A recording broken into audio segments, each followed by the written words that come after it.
So இப்போ இது வந்து எல்லாருக்கும் தேவையான ஒன்று. மாத சம்பளம் வாங்குறவங்களுக்கு என்ன அப்படின்னா, இருக்கிறதுலே அவங்க தான் ரொம்ப சிரமப்படுவாங்க. நீங்க நல்லா பாருங்க. அ ஒரு முதலாளியா இருக்கிறாங்க, ஒரு தொழில் செய்யக்கூடியவரா இருக்கிறாங்க அப்படின்னா, அவங்களுக்கு நல்ல நேரமா இருக்கும்போது அந்த தொழில்ல ஓஹோன்னு இருப்பாய்ங்க. சரியா? ஆனா மாச சம்பளம் வாங்குறவங்க பார்த்தீங்கன்னா, ஒரு 30,000 வாங்கினாலும், 40,000 வாங்கினாலும், 50,000 வாங்கினாலும், 1,00,000 வாங்கினாலும், 2,00,000 வாங்கினாலும், அந்த 2,00,000த்துக்கும் ஏதாவது ஒரு கமிட்மெண்ட்டோ, ரெஸ்பான்சிபிலிட்டியோ வச்சுக்கிட்டே இது பண்ணிட்டு இருப்பாங்க. வீட வாங்கிருவாங்க, இஎம்ஐ கட்டுவாங்க. டூ வீலரோ, காரோ வாங்கி அதுக்கு இஎம்ஐ கட்டுவாங்க.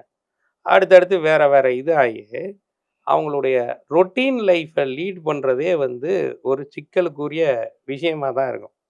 அதனாலேயே நான் நெறைய பேர சொல்றது உண்டு. நீ என்னைக்குமே முதலாளி ஆகணும்.